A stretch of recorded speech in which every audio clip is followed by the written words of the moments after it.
Bonjour à tous. Alors aujourd'hui, j'interviens, donc le sujet, c'est la protection du conjoint par l'aménagement du contrat de mariage. Donc on va parler des contrats de mariage. C'est un outil qui est intéressant, qui n'est pas très utilisé. On va voir pourquoi, il y a des explications à ça. L'objectif en une heure, c'est pas d'entrer dans les détails, d'autant que c'est une matière un peu technique, mais c'est de vous donner un aperçu de la palette juridique et des avantages qu'on peut retirer d'un contrat de mariage lorsqu'il est bien rédigé.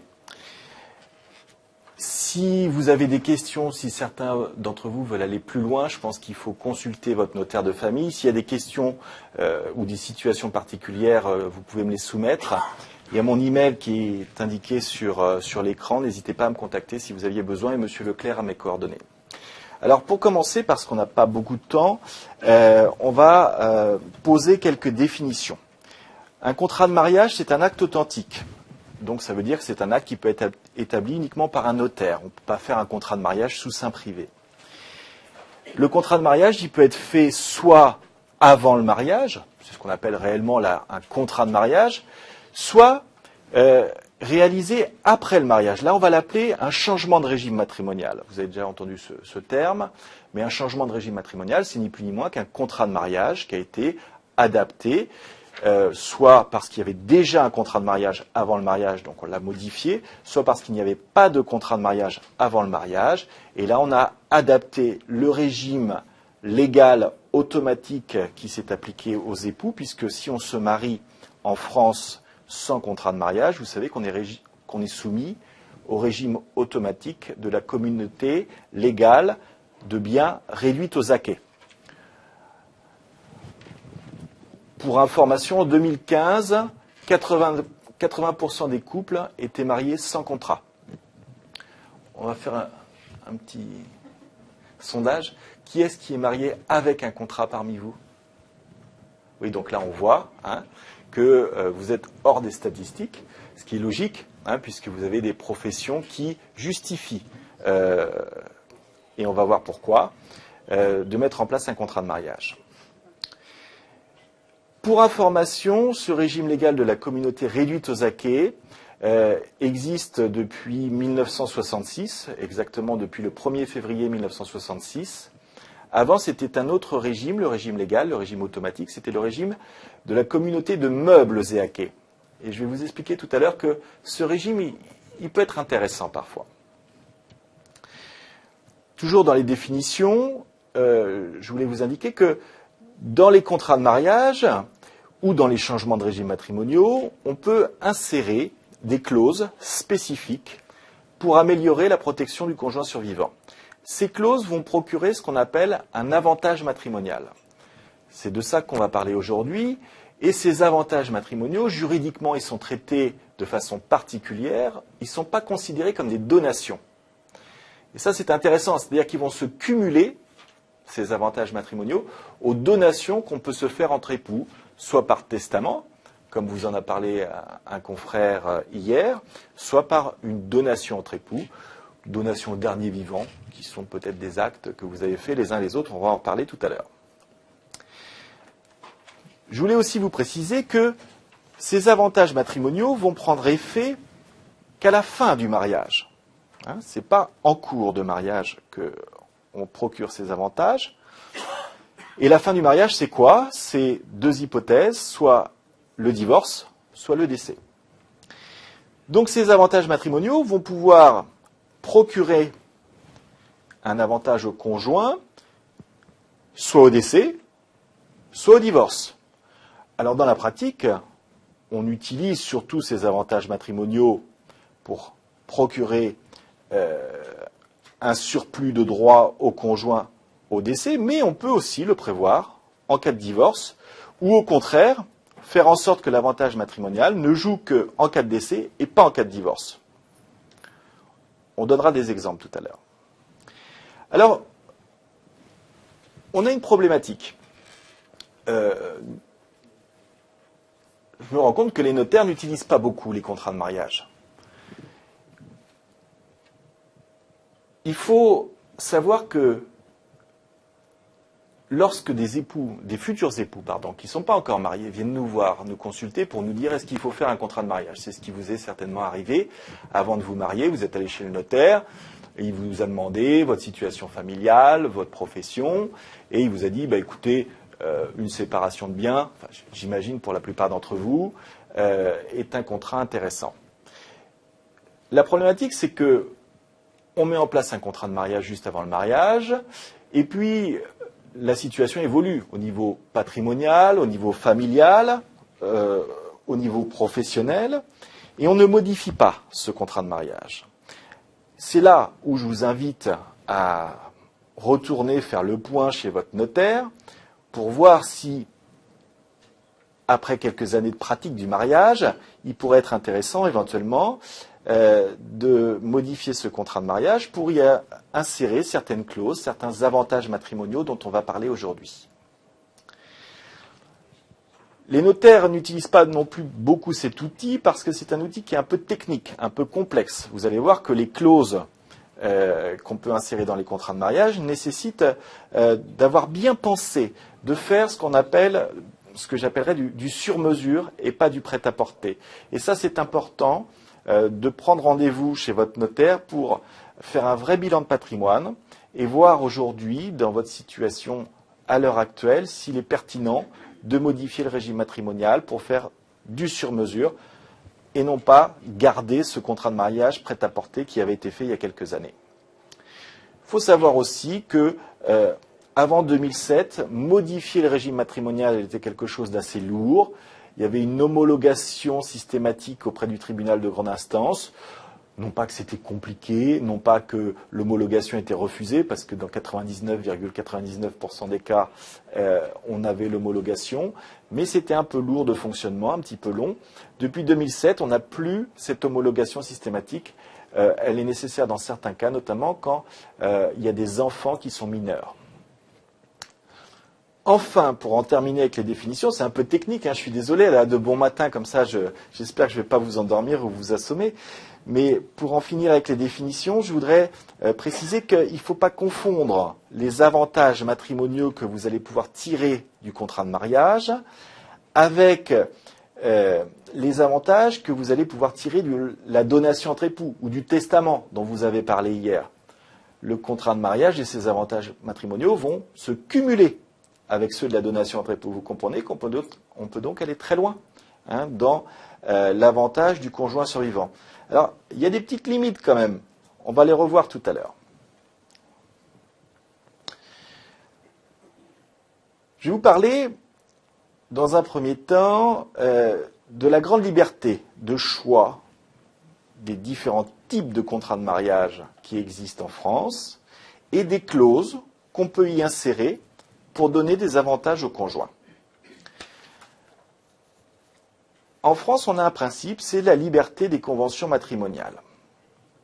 On peut donc choisir un contrat de mariage parmi ceux qui figurent dans le Code civil, mais on peut aussi adapter un régime complètement nouveau. Je vais vous en parler après. Dans le Code civil, voilà ce qu'on nous propose. Sommairement, on a des contrats qui vont instaurer un régime communautaire et des contrats qui vont instaurer un régime séparatiste. Les contrats qui vont instaurer un régime communautaire, ce sont la communauté d'acquet, celle dont on a parlé, c'est le régime légal automatique. La communauté de meubles et acquets, qu'on peut toujours adopter, c'était l'ancien régime légal automatique. On peut adopter aussi le régime de la communauté universelle. Est-ce que certains d'entre vous sont soumis au régime de la communauté universelle? Oui. On va en reparler. Ça, c'est les trois grands régimes communautaristes. On a aussi, dans le Code civil, des régimes séparatistes. Le régime de la séparation de biens, qu'on appelle pur et simple, dont une partie d'entre vous, j'imagine, qui est le régime d'une partie d'entre vous. Et puis, il y a un autre régime, le régime de la participation aux acquets. Alors, je vais vous faire des petits schémas, parce que c'est quand même intéressant de voir comment ça fonctionne. Alors, Tout d'abord, le régime de la communauté légale, il est assez simple. Les époux, alors on a monsieur et madame. Les époux vont être titulaires à eux deux de 3 masses de patrimoine. Les biens propres de monsieur, les biens propres de madame et les biens communs. Les propres de monsieur et les propres de madame, c'est les biens dont monsieur et madame étaient propriétaires avant le mariage, ou les biens qu'ils ont recueillis pendant le mariage, par succession ou par donation. Ça rentre dans le patrimoine propre de monsieur et madame. Tout le reste, ça va être les biens communs. Pour faire simple, c'est comme ça que ça marche. On appelle ce régime légal le régime de la communauté de biens réduite aux acquêts. Un acquêt, c'est une acquisition à titre onéreux faite pendant le mariage. Donc en gros, tout ce que monsieur va acheter pendant le mariage tombe en communauté. Même chose pour madame. Et tout ce que monsieur et madame vont acheter ensemble va également, bien sûr, rentrer dans la communauté. Vous voyez ?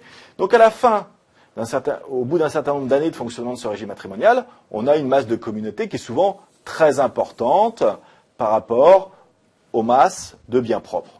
Bon, ça dépend des cas, bien sûr, hein, mais c'est pour vous donner un schéma classique. Ça, c'est la communauté légale. La communauté universelle, alors celle-là, elle est simple. Il n'y a qu'une masse de patrimoine. Tout est dit, communauté universelle. Monsieur et madame sont propriétaires de cette masse unique de patrimoine.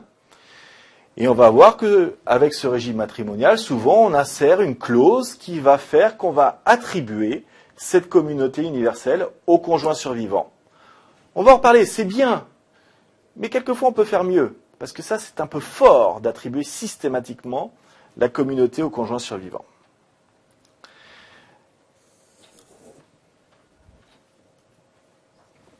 Les régimes communautaires, vous avez compris, communauté légale, communauté universelle. On a parlé de la communauté de meubles et acquets.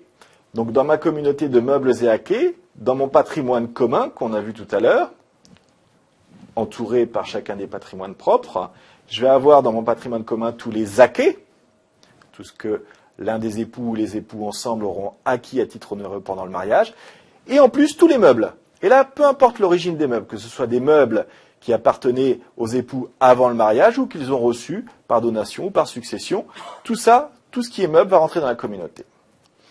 Les régimes séparatistes, eux, sont assez simples. On a la séparation de biens pure et simple, où là, on a 2 masses. Il n'y a pas de communauté. Les biens de monsieur, les biens de madame. Et si monsieur et madame ont acheté un bien, on dit en commun, on devrait dire plutôt en indivision, eh bien, il y a la moitié de ce bien qui sera dans le patrimoine personnel de monsieur et une moitié qui sera dans le patrimoine personnel de madame, mais il n'y a pas de communauté. Oui, madame. Dans la communauté légale, oui. Les biens dont on a hérité, oui. Qu'on vendrait pour acquérir un bien en commun avec son époux. On qualifie comment? Alors, il y a des clauses de remploi, hein, c'est-à-dire qu'on va créer une traçabilité des fonds. Vous héritez d'un bien, d'une maison, par exemple, qui vaut 500 000 €, et puis vous vendez ce bien pour racheter avec votre conjoint, marié sous un régime de communauté, une nouvelle maison qui vaut 600 000 €. Dans l'acte d'acquisition de la nouvelle maison, on va indiquer une clause de remploi par laquelle vous avez utilisé, vous, à titre personnel, 500 000 € qui va faire que ce bien vous appartiendra à vous à titre de propre. Alors, en proportion? Non, là ça sera impropre parce que plus de la moitié de la valeur du bien et des frais d'acquisition a été financée par un patrimoine propre. Hein. Ce qu'il faut savoir, c'est qu'on peut toujours assurer la traçabilité de l'origine des données. C'est assez complexe, c'est-à-dire que certaines fois, on peut justement ne pas vouloir rendre la nouvelle acquisition propre à l'un des époux. Donc c'est au cas par cas qu'il faudra bien expliquer au notaire ce que l'on souhaite et d'où viennent les deniers. Ok ? Dernier petit point, c'est un régime dont vous avez certainement entendu parler. C'est le régime de la participation aux acquêts. Il y en a qui sont mariés sous le régime de la participation aux acquêts ? Bon. C'est un régime sur lequel je ne vais pas trop m'étendre, qui est un peu technique, qui est remis en cause par la jurisprudence, que personnellement je ne pratique pas trop, même si sur le papier c'est un régime très intéressant. C'est un régime qui fonctionne de la façon suivante. C'est un régime séparatiste pendant toute la durée de vie du mariage, c'est-à-dire du mariage jusqu'au décès ou divorce. On a le patrimoine personnel de monsieur et le patrimoine personnel de madame. Et puis en fin de régime, on va faire les comptes. On va regarder quel est l'enrichissement respectif de chacun des époux. Si on imagine, par exemple, qu'au jour du mariage, ils n'avaient pas un sou, et que, au décès du premier, monsieur avait gagné 100 et madame 120, madame est plus riche que monsieur de 20, eh bien, on va, sur les 20, créer ce qu'on appelle une créance de participation, qui va faire dans la pratique que madame va donner 10 à monsieur pour que chacun ait 110. On égalise à la fin du régime matrimonial. Bon, voilà ce que je voulais vous dire pour vous donner des idées un petit peu plus claires avant d'aller plus loin sur les différents types de régimes matrimoniaux. Sachez que ces régimes matrimoniaux dont on vient de parler sont les régimes qui sont prévus par le Code civil, mais qu'on peut ne pas s'en tenir à ces régimes types du Code civil et créer de toutes pièces, dès l'instant où on respecte l'ordre public, un régime matrimonial avec des règles de fonctionnement différentes. On va rentrer un peu dans la technique maintenant. Je vais vous donner des exemples de clauses qui peuvent être insérées dans les contrats de mariage communautaristes. Et c'est là où on va pouvoir mettre en place une protection du conjoint, et notamment du conjoint survivant en cas de décès. Tout d'abord, on peut mettre en place des clauses qui vont modifier les règles légales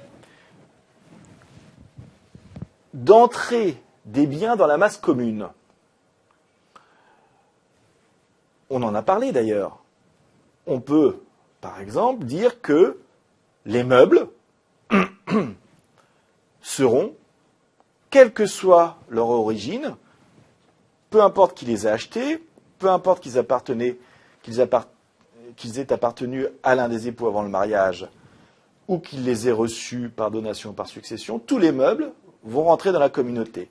Quand je dis tous les meubles, on peut limiter, mais on peut mettre tous les meubles, on peut mettre l'argent, des parts ou actions de société, des fonds de commerce ou libérales, des véhicules, des meubles meublants, on peut mettre ce qu'on veut. Donc là, automatiquement, ces meubles-là, et vous comprenez l'intérêt que ça peut générer, c'est qu'il peut y avoir un patrimoine mobilier qui a une grande valeur à l'un des époux, on peut le mettre en communauté. On peut aller plus loin, on peut faire une communauté universelle, là on ne peut pas faire plus, c'est-à-dire qu'on va dire que tous les biens rentrent en communauté, quelle que soit leur origine. On peut aussi faire des clauses de mise en communauté qu'on appelait, avant la réforme de 1965, des clauses d'ameublissement, c'est-à-dire qu'on va faire rentrer dans la communauté un bien qui aurait dû être impropre. On apporte, l'un des époux apporte un bien propre à la communauté. Ça, c'est très intéressant. L'un des époux est propriétaire seul de la résidence principale. Il voudrait en faire un bien commun. On fait une modification de régime matrimonial par lequel cet époux va apporter ce bien propre à la communauté et automatiquement, ce bien va devenir un bien commun. Ça, c'est les clauses qu'on vient de voir qui permettent d'augmenter l'assiette de la communauté. Mais on n'a pas parlé encore de qui va prendre quoi dans la communauté, en cas de décès ou en cas de divorce. Maintenant, les clauses relatives au partage de cette communauté. Et là, on rentre dans le cœur du sujet. Et c'est là où on peut faire des choses intéressantes. On peut d'abord mettre dans un contrat de mariage ou dans un changement de régime matrimonial des clauses de prélèvement moyennant indemnité. Ça veut dire que, si on prend l'hypothèse de la fin du mariage par décès, le survivant des époux pourra prélever un bien ou plusieurs biens dans la masse commune. Faut-il encore que ce bien soit dans la masse commune? Soit parce que c'était un acquet, soit parce qu'on a apporté ce bien à la communauté. Donc le survivant va pouvoir prélever un bien de son choix dans la masse commune, mais moyennant indemnité. C'est-à-dire qu'il va falloir dédommager les autres héritiers, en général les enfants, de la valeur de ce bien. Alors vous allez me dire, ça sert à quoi? Ça sert à être certain que le survivant aura la possibilité de prendre tel ou tel bien, même en cas de désaccord et de fâcherie avec les enfants, sans pour autant léser les enfants qui auront la valeur de ce bien qui leur reviendra dans leurs droits successoraux. Tout à fait. Tout ça s'applique dans un régime de communauté. Hein. Alors non, justement. Non. Alors là, c'est très important ce que vous dites. Ce dont je vous parle, et c'est ce que j'ai indiqué, va se cumuler avec les avantages de la donation entre époux. La donation entre époux ne va pas permettre de prélever des biens en pleine propriété. Et en tout état de cause, la donation entre époux, si elle aboutit à un partage, il faudra l'accord des enfants et l'accord du conjoint pour que le conjoint puisse choisir tel ou tel bien. Si on se pose dans une situation qu'on souhaite à personne, mais qui arrive malheureusement dans la pratique, où il y a un conflit entre le conjoint survivant et les enfants, peu importe que ce soit des enfants de même lit ou d'un lit différent, s'il y a un conflit, et si on veut être certain que le conjoint survivant pourra prendre en pleine propriété, et en plus sans payer aucune fiscalité, on va en reparler, tel ou tel bien, il faut, et le seul moyen d'y arriver, c'est d'utiliser la modification de régime matrimonial avec ce type de clause, notamment celle dont on parle pour l'instant, la clause de prélèvement moyennant indemnité. C'est clair ça? C'est technique, hein, parce que ça se superpose, hein, tous ces droits. Oui. Alors, c'est une indemnité en valeur. Si le conjoint survivant prélève un bien dans la communauté qui vaut 500 000 euros, il devra remettre dans le pot 500 000 euros. Soit il verse cette somme de ses deniers personnels, soit il prend moins sur le reste des biens auxquels il a le droit. Hein? Oui, attention, ce n'est pas un cantonnement, ça. Le cantonnement, on va en reparler si vous voulez après, si on a un petit peu de temps, ne joue que pour les libéralités, c'est-à-dire les donations, les testaments qui ont été faits entre époux. Okay. Là, ce n'est pas des libéralités dont on parle.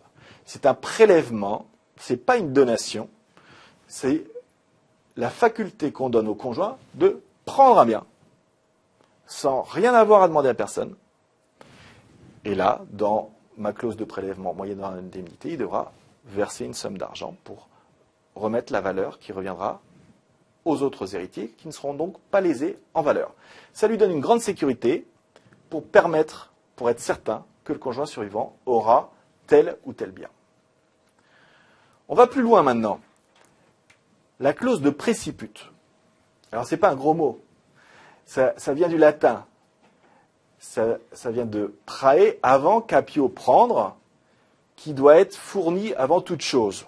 La clause de préciput, c'est exactement la même chose que ce que je viens de vous expliquer avec la clause de prélèvement moyennant indemnité, sauf que là, il n'y a pas d'indemnité. C'est-à-dire que là, on laisse une faculté extraordinaire au conjoint, c'est de choisir, de faire son marché dans la communauté, de dire, je vais prendre tel ou tel bien sans avoir à reverser une soulte, une compensation en valeur aux autres héritiers.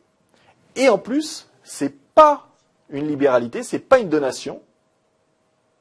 Donc ça ne répond pas aux règles des libéralités. Il n'y a pas de fiscalité là-dessus.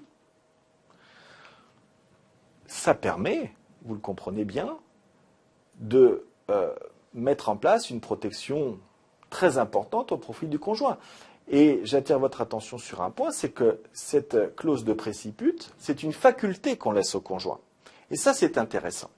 Parce que il faut toujours se laisser des portes ouvertes. On ne sait jamais à l'avance, d'abord, quel sera l'ordre de décès, quel sera le patrimoine du conjoint survivant au moment du décès, quels seront les besoins du conjoint survivant au moment du décès. Donc, on lui donne cette faculté. Peut-être qu'il ne l'utilisera pas, ou peut-être qu'il ne prélèvera pas exactement ce qu'on avait prévu qu'il prélèverait, mais en tout cas, on ne lui attribue pas de plein droit automatiquement, nécessairement, systématiquement des biens dont il n'a peut-être pas besoin. Et là, je rebondis un petit peu sur ce que font parfois les notaires un peu trop rapidement, c'est, ils disent, bon, bah allez, pour protéger le conjoint, on va faire une communauté universelle, avec attribution intégrale de la communauté universelle de plein droit au conjoint survivant, comme ça on est tranquille, le conjoint il aura tout. Ah oui, mais ça c'est pas formidable, parce que vous comprenez que au premier décès, le conjoint survivant va recevoir tous les biens. Alors certes, sécurité totale, mais les enfants ils n'ont rien au premier décès, ils perdent un droit à abattement fiscal, donc c'est souvent le coup de massue au second décès, et puis le conjoint bien souvent il n'a pas besoin de tout ça. Il aurait été plus pertinent de prévoir ces facultés qu'on trouve dans les clauses de préciput, qui lui auraient permis de prendre soit le logement, soit un fonds de commerce, soit des contrats d'assurance vie. Il peut être pertinent, je ne peux pas rentrer trop dans le détail, mais de mettre des contrats d'assurance vie dans ces clauses de préciput. Voilà un outil très intéressant sur lequel je vous invite à réfléchir bien accompagné de votre notaire ou d'un professionnel. On peut prévoir également d'autres types de clauses qui sont des clauses de stipulation de parts inégales. On a vu que la communauté, c'était une masse de biens à géométrie un peu variable en fonction de ce qu'on va choisir comme régime matrimonial. Et le principe légal, c'est que la communauté, lors de la dissolution du mariage par décès ou par divorce, va se répartir en deux. Le survivant des époux recevra la moitié de la communauté et l'autre moitié est dans la succession. L'autre moitié dans la succession va se répartir entre les héritiers du défunt en fonction, éventuellement, des testaments ou des donations entre époux qu'il aura faites. On peut déroger à ce régime légal en disant non, la communauté, nous on a convenu qu'elle n'allait pas se répartir moitié-moitié. On peut dire, nous on a prévu que la communauté, elle se répartira 2/3 pour le conjoint survivant, ou 3/4 pour le conjoint survivant, et 1/4 pour les héritiers. On peut même aller jusque la totalité, et là on retombe dans notre communauté attribuée intégralement au conjoint survivant. On peut même dire que la communauté, quelle que soit sa composition, reviendra intégralement au conjoint survivant. Et encore une fois, ce n'est pas une libéralité, ça se cumulera avec une donation entre époux, avec un testament qui portera, là dans cette hypothèse, uniquement sur les biens personnels, les biens propres du défunt. Puisque si on dit que toute la communauté va au survivant, il ne restera que les biens propres du défunt, qui reviendront là à ses héritiers, enfants et également conjoints. S'il a une donation entre époux, il bénéficiera des droits sur la donation entre époux, sur ses biens propres. Ces clauses de partage inégaux sont intéressantes. Il faut savoir quand même que si on partage inégalement la communauté, le survivant recevra à la fois dans sa quote-part, si on dit par exemple 3/4 revient au survivant, il recevra 3/4 de l'actif communautaire, mais aussi 3/4 du passif communautaire. Normal. Voilà pour les différentes clauses que l'on peut insérer dans les contrats de mariage communautaristes. Maintenant, et ça vous intéresse peut-être aussi, on peut insérer des clauses dans les contrats de mariage de type séparatiste, donc séparation de biens.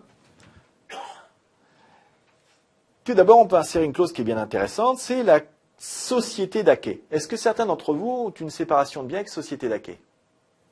Non. Alors là, c'est très révélateur. Je suis persuadé que parmi certains d'entre vous, ça serait pertinent de le faire, mais on n'y pense pas toujours, nous les notaires, à proposer ça. Pourtant, c'est quelque chose qui n'est pas onéreux. C'est un acte peu onéreux, c'est peut-être pour ça qu'on ne propose pas, remarquer. On va en parler. On peut toujours faire avec des enfants mineurs ou des enfants d'un premier lit. On va reparler après des limitations qu'on peut avoir. Donc, contrat de mariage, séparation de biens, on fait un petit changement de régime matrimonial avec une société d'acquet. Et là, c'est merveilleux, on va avoir les avantages de la séparation de biens. Alors,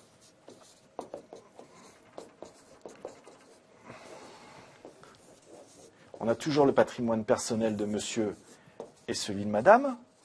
Et puis là, on va créer une petite poche qui est notre société d'acquet. Et dans cette petite poche de patrimoine, on va y mettre ce qu'on veut. Et les règles sont totalement libres. Il faut que ça soit bien rédigé, mais c'est totalement libre. C'est-à-dire, on va pouvoir dire, dans cette société d'acquet, tiens, monsieur qui est propriétaire de tel bien va l'intégrer à la société d'acquet. Ou madame qui est propriétaire d'une résidence va l'intégrer à la société d'acquet. Donc on va pouvoir intégrer dans cette petite poche ce que l'on veut, et ensuite, comme on l'a vu tout à l'heure, on va pouvoir dire à qui on veut que revienne cette société d'acquet. On va pouvoir dire, au décès, on veut que cette société d'acquet revienne intégralement aux survivants. Donc on reste sous un régime séparatiste, on met un ou plusieurs biens ciblés dans cette société d'acquet, et on dit, au décès, tout ça revient au conjoint survivant.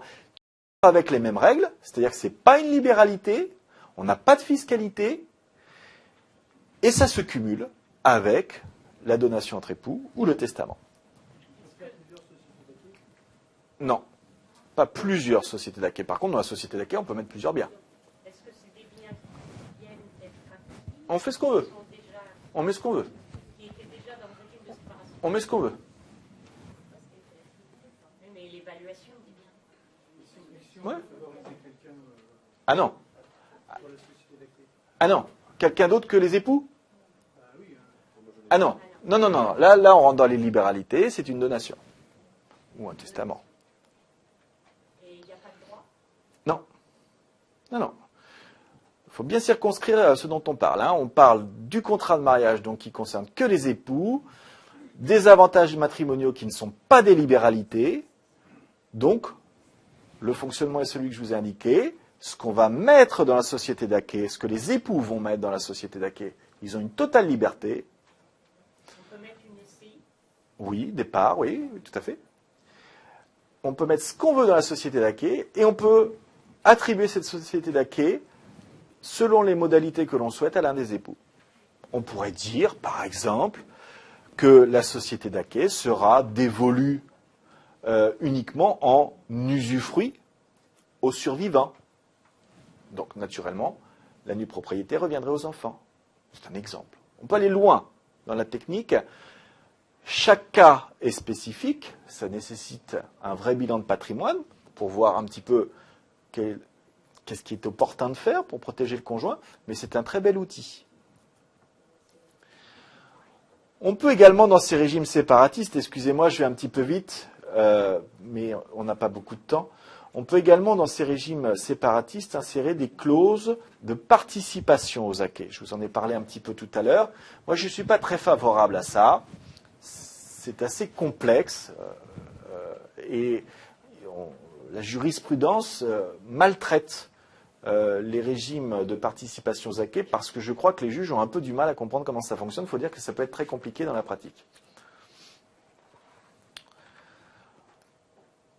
Je vais vous donner quelques exemples qui permettent d'illustrer le propos. Deux époux mariés sous un régime de séparation de biens qui ont 2 enfants communs. On va reparler après de la problématique quand tous les enfants ne sont pas communs. Hein. Ils ont acheté leur résidence principale. Donc ils sont sous séparation, donc ils l'ont acheté chacun pour moitié. On dit qu'ils sont en indivision. On ne dit pas dans ces cas-là qu'ils l'ont acheté en commun, parce que c'est dans les régimes communautaires. Bon, enfin, ça revient à peu près au même. Donc ils sont chacun propriétaires, moitié-moitié, de leur résidence principale. Ils veulent être certains que le survivant pourra être entièrement propriétaire de cette résidence au décès du premier,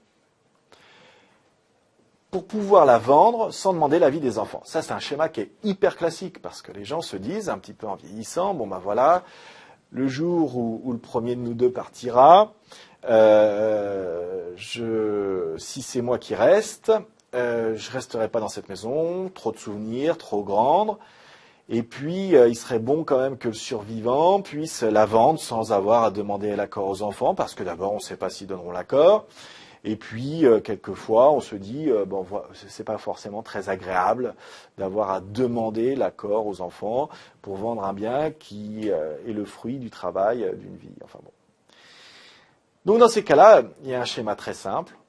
On change de régime matrimonial. On était sous le régime de la séparation de biens. On fait un changement de régime matrimonial. On va adjoindre à notre séparation de biens notre petite société d'acquêt.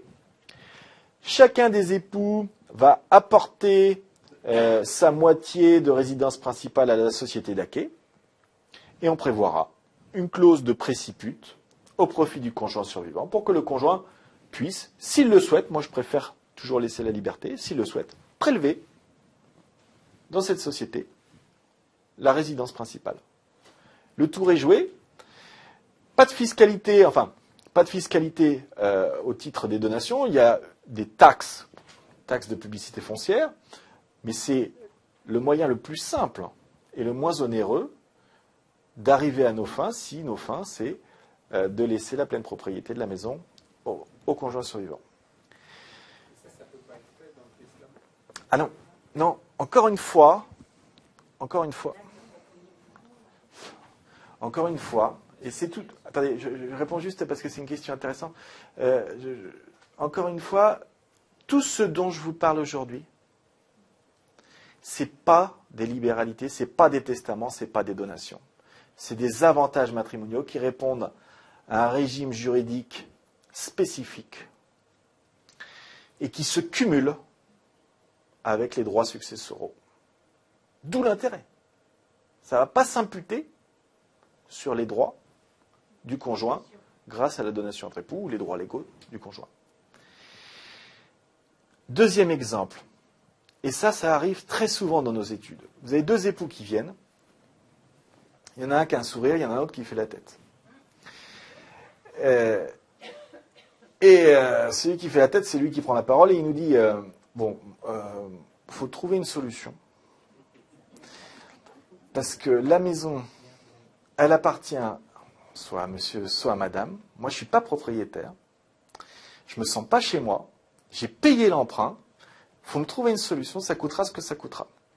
C'est quoi le schéma ? Il y a l'un des époux qui a reçu par donation de ses parents un terrain à bâtir. Ou qu'il l'avait acheté avant le mariage, mais souvent c'est une donation. Les parents, ils ont voulu donner un terrain à bâtir pour faire plaisir à l'un de leurs enfants. Et puis, les 2 époux ont construit une maison sur ce terrain à bâtir. Et vous savez, par le jeu de l'accession, la maison appartient à celui qui est propriétaire du terrain. Donc, si on prend un exemple, madame avait reçu de ses parents un terrain à bâtir, monsieur et madame ont fait un emprunt au Crédit Agricole pour construire leur maison, ils ont emprunté 150 000 €, et puis 15 ans après, l'emprunt est remboursé, ou ils sont en cours de remboursement d'emprunt, et puis monsieur, là, dans mon hypothèse, fait la tronche, parce qu'il se dit, bah oui, mais si madame part demain, moi, je ne suis pas propriétaire de la maison. Il a raison.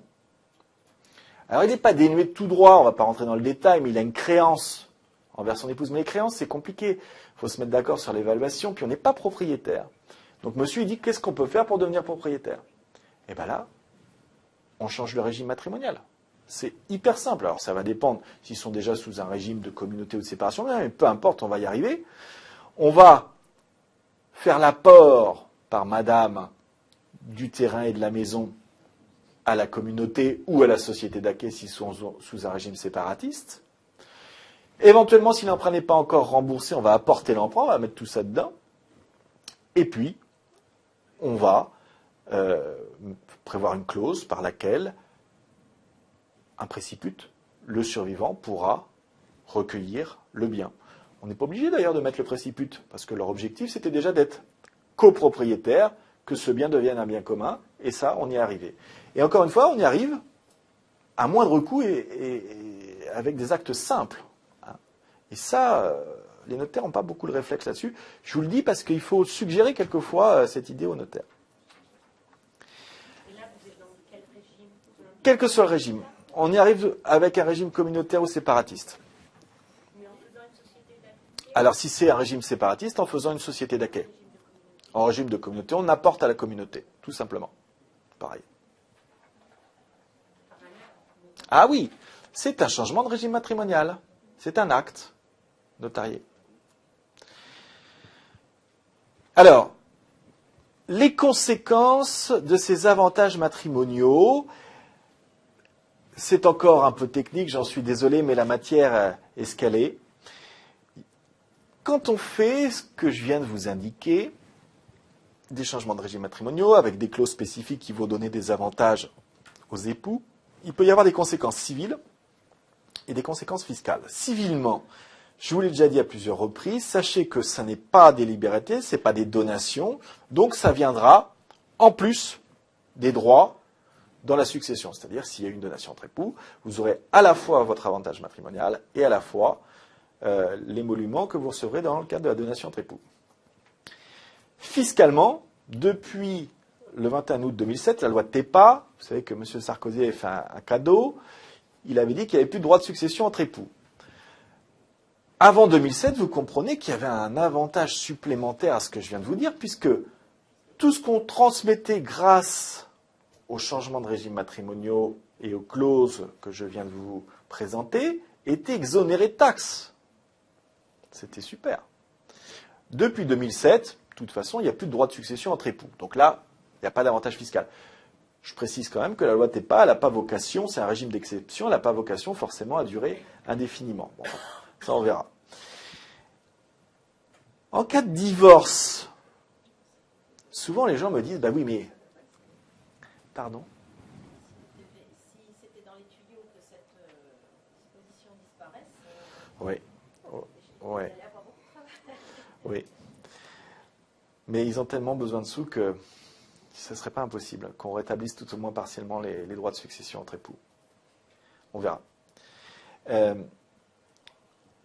En cas de divorce, alors ça c'est souvent une crainte. Les gens disent oui mais bon c'est bien gentil de donner des droits au conjoint, mais je conçois qu'on protège le conjoint dans l'hypothèse du décès, mais si on divorce, et notamment si le conjoint qu'on a voulu avantager, c'est lui qui est à l'origine du divorce, ça peut créer une situation de lésion. Alors, les notaires d'Alsace avaient déjà créé des clauses, qu'on appelle maintenant les clauses alsaciennes, qui ont été reprises par la jurisprudence, disant que les avantages matrimoniaux qu'on a créés dans le cadre du contrat de mariage seront repris en cas de divorce. Donc on peut très simplement dire que ça ne jouera que dans l'hypothèse du décès. Maintenant, il y a une autre conséquence de ces avantages matrimoniaux, c'est dans l'hypothèse où tous les enfants ne sont pas des enfants communs. Ça, c'est très important. Tout ce que je vous ai dit jusqu'alors fonctionne plein pot. On peut transmettre, vous l'avez compris, jusqu'à l'intégralité du patrimoine au conjoint survivant sans payer aucune taxe. Et les enfants, ils n'ont rien au premier décès. Oui, mais qu'est-ce qui se passe si, pour prendre l'image d'Épinal, il y a un vieux monsieur qui est veuf, qui a eu des enfants, ils ont maintenant les enfants à la cinquantaine, et puis le vieux monsieur, il tombe amoureux, d'une petite jeune qui lui dit, mon chéri, ce qui me ferait plaisir comme cadeau de mariage, plutôt qu'une bague, c'est plutôt un contrat de mariage avec une communauté universelle et une attribution intégrale de la communauté au décès. Et là, il succombe au charme, et vous comprenez que les enfants, que de l'amour, à son décès, les enfants du premier lit, qui sont parfois plus jeunes que la seconde épouse, ils n'ont rien. Bon, heureusement, la loi avait prévu, c'est l'article 1527 du Code civil, une action pour ces enfants, qu'on appelle l'action en retranchement. Alors là, c'est technique, je ne vais pas vous détailler trop les choses, mais en fait, cette action en retranchement va permettre aux enfants du premier lit de recueillir leur part réservataire en laissant à la seconde épouse, dans mon exemple, ce qu'elle aurait reçu grâce à la quotité disponible spéciale entre époux maximale qu'elle aurait pu avoir dans une donation entre époux. Et là, pour en terminer, je vous précise que ce n'est pas parce qu'il y a des enfants d'un premier lit, parce qu'il y a des notaires qui raisonnent un peu comme ça, il y a des enfants d'un premier lit, on ne fait pas de changement de régime matrimonial. Non, ce n'est pas parce qu'il y a des enfants d'un premier lit qu'on n'a pas le droit et qu'il ne faut pas faire de changement de régime matrimonial. Non, il faut faire des calculs, il ne faut pas faire n'importe quoi. Il faut faire en sorte que l'avantage matrimonial ne dépasse pas la quotité disponible pour que les enfants du premier lit puissent avoir l'émolument auquel ils avaient droit. Et surtout, le changement de régime matrimonial, même avec des enfants d'un premier lit, va permettre de s'assurer que le conjoint survivant pourra recueillir notamment des biens en pleine propriété sans avoir à demander l'accord dans le cadre d'un partage avec les enfants du premier lit, ce qui n'est pas toujours des relations très faciles. Pour conclure, et je suis désolé, mais ça a été un peu vite, j'espère que vous aurez retenu l'essentiel. Je crois qu'on peut dire que les régimes matrimoniaux, les clauses insérées dans les contrats de mariage, c'est un très bel outil qu'il faut faire du sur-mesure et pas du prêt-à-porter. Donc il faut vraiment faire un bilan de votre situation personnelle et voir s'il y a un intérêt. Et que, comme ces avantages se cumulent avec ceux des libéralités classiques, c'est-à-dire testament, donation entre époux, eh bien, il faut demander au notaire de revoir les libéralités qui auront pu être faites, par exemple la donation entre époux, pour la mettre en parallèle avec le changement de régime matrimonial, ce qui va vous permettre d'avoir une protection maximale au profit du conjoint survivant. Je vous remercie de votre attention. Pardon ? Un changement de contrat où il faut que les deux soient là. Ah oui, bien sûr. Ah oui, oui. C'est un contrat. C'est un contrat de mariage. C'est un contrat, donc il faut l'accord de toutes les parties au contrat, oui.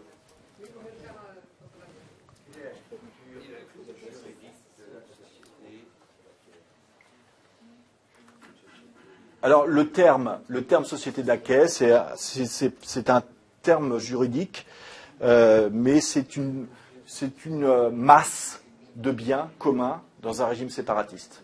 C'est pas une société avec des statuts comme on peut l'imaginer. Oui. On nous conseille souvent pour les futurs mariés d'établir un contrat de mariage Ouais. à l'avance, bien carré, mais quand les enfants n'ont rien de spécial ni l'un ni l'autre. Ouais. Eh bien oui, on parle du prêt-à-porter et du sur-mesure. On fait un peu trop de prêt-à-porter, vous avez raison.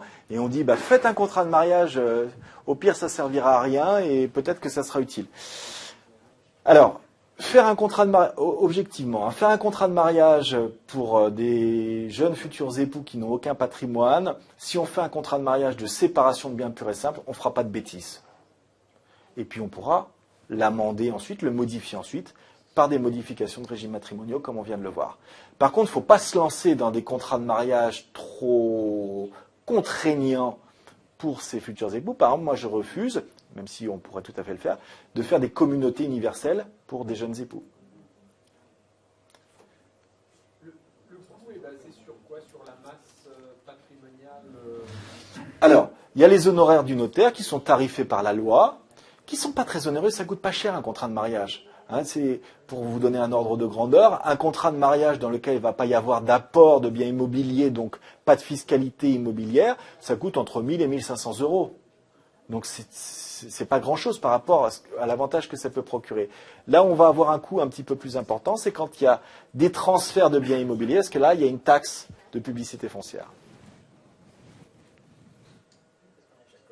Vous avez dit dans la société d'accueil, il n'y a pas de... Il n'y a pas de fiscalité, donc là il y a des transferts quand même dans la société. Alors, oui, non, il n'y a pas de fiscalité, c'est-à-dire tout ce qui va aller du patrimoine commun, que ce soit la société d'accueil ou la communauté légale dans les régimes communautaires, aux survivants, ne supporte pas de fiscalité successorale, pas de droit de succession. Oui, il y a une taxe de publicité foncière sur l'apport des biens qui vont être faits à cette société d'accueil. Enfin, c'est du 1 pour 1000, hein, c'est pas non plus une taxe horripilante. Et la société d'accueil, quand vous avez des enfants mineurs, il faut quand même l'autorisation de...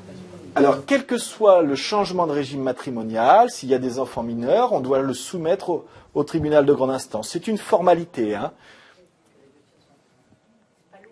Non.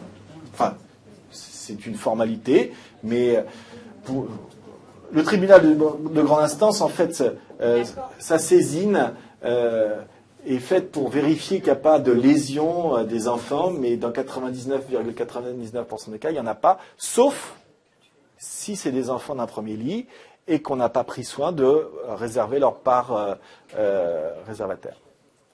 Oui, et puis après, je crois qu'il y a... Dans le régime communautaire le plus large, c'est-à-dire la communauté universelle, oui, on peut compenser effectivement par des donations, par exemple, finalement, ce que les enfants... Tout à fait. On peut dire, bon, ben, on va faire une communauté universelle, et puis les parents vont transmettre en nue propriété, souvent, certains biens aux enfants. Tout à fait. On peut être plus précis en adoptant des régimes un peu différents ou prévoyant des clauses de préciput un petit peu différents pour éviter que tout revienne quand même systématiquement aux survivants, ce qui n'empêche pas de faire en parallèle les donations en nue propriété aux enfants. On peut adapter un régime de communauté universelle? Non, c'est ça. Non, comme son nom l'a... Il est un peu trop facile, un peu trop prêt-à-porter, c'est-à-dire ces communautés universelles, alors que, comme on l'a vu, on peut vraiment faire de la géométrie variable un petit peu plus pertinente parfois. Oui. Est-ce que la protection du conjoint survivant est suffisante dans le cas général avec une communauté légale et avec la donation au conjoint survivant? Alors, la réponse est oui, mais comme chaque cas est particulier, si vous voulez, il faut... Oui, la loi est bien faite si on veut aller par là. Hein. Le couple lambda qui a 2 enfants... un poisson rouge, une maison et un petit peu d'économie, il n'a rien à faire. Il n'a pas de contrat de mariage à faire, il n'a même pas de donation entre époux à faire, puisque les 2 enfants étant communs, automatiquement depuis 2008, le survivant, il aura l'usufruit de tous les biens. C'est pour ça que la règle, c'est chaque cas est particulier, allez consulter votre notaire, pour voir si, dans votre hypothèse, il n'est jamais comparé avec le voisin, le copain, en disant oui, mais lui, il a fait ça, donc moi, j'ai besoin de faire la même chose. Non, chaque cas est vraiment très spécifique, mais vous avez raison, dans la plupart des cas, il n'y a pas grand-chose à faire. Mais par contre, s'il y avait quelque chose à faire, et qu'on est passé à côté, c'est quand même dommage. Et qui, alors, dans cette hypothèse-là, décide de la vente d'un bien? Alors, l'époux a l'usufruit de la totalité de la communauté. Que devient d'abord les biens? Ah, vous voulez dire, dans le régime légal, on n'a pas fait de contrat de mariage. Ah bah, pour vendre le bien, il faut l'accord de l'usufruitier des nus propriétaires. Hein? Qui est attribué le prix de... Oui, bah, là c'est un autre sujet, mais il va y avoir, le principe c'est la répartition du prix entre usufruitiers et nus propriétaires, mais on peut y déroger, on peut faire des clauses ou des conventions de démembrement de propriété pour attribuer la totalité de l'usufruit à l'usufruitier. Chaque enfant peut librement dire « moi je veux ma part » et certains autres peuvent dire « non, moi je laisse ma part au conjoint ». Enfin, après là, c'est autre chose. C'est au moment de la vente? Oui, alors oui, au moment de la vente, c'est bien de le prévoir même un petit peu avant la vente, dès l'avant-contrat, pour pas qu'il y ait de conflit à ce sujet. Oui, oui, je vous en prie. Parce que dans votre dernier exemple, Oui. vous avez mentionné le cas d'avantage matrimonial pour attribuer des biens en pleine propriété au conjoint dans le cas d'enfants d'un premier lit, par exemple. Oui. Il peut être judicieux d'attribuer que le conjoint sur les... Le futur conjoint. Le futur défunt, on va Ouais. dire, veuille protéger son conjoint survivant, mais veuille in fine, lequel a peut-être lui-même des enfants d'un premier Oui, lit, tout à fait. veuille qu'in fine, On en a parlé avec monsieur tout à l'heure, oui. Alors, encore une fois, chaque cas est particulier. On peut dire, non, mais moi, je veux pas que la résidence principale, qui est un bien dont j'ai hérité de mes parents et de mes aïeux depuis plusieurs générations, revienne à mon époux, mon second époux, et sortirait donc de la famille, bien sûr. Est-ce que là vous conseillez de refaire une donation dernier des vivants en donnant le choix au conjoint survivant pour Ouais. l'usufruit, par Oui, ça dépend ce qu'on veut, hein. Ça dépend ce qu'on souhaite, mais vous avez raison. Il faut parfois, justement, veiller à ce qu'une certaine partie du patrimoine ne change pas de famille. Je suis désolé, mais je crois que vous avez un beau programme qui vous attend. J'ai déjà un petit peu dépassé du temps qui m'était imparti et je vous prie de m'en excuser. Je vous laisse la parole. Et puis, s'il y avait d'autres questions, n'hésitez pas.